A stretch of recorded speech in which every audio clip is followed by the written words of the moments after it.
Hello everyone, and welcome back. In today's video, I'm going to show you how to delete Telegram stories on your PC step by step. If you've posted a story and want to remove it before it expires, you can do it in just a few clicks. So let's get started. First, open Telegram on your computer and sign in to your account. Next, click on your profile picture or your active story at the top of the chat list to open your stories. Browse to the story that you want to delete. Once the story is open, click the three-dot menu in the top right corner of the story. A menu will appear with several options. Click Delete Story. Telegram will ask you to confirm your decision. Click Delete to permanently remove the story. The story will immediately be removed from your profile and will no longer be visible to other users. If you have multiple stories, repeat the same steps for each one you want to delete.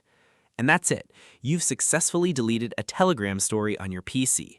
Thanks for watching. If you found this tutorial helpful, don't forget to like, subscribe, and turn on notifications for more Telegram tutorials and productivity tips. See you in the next video.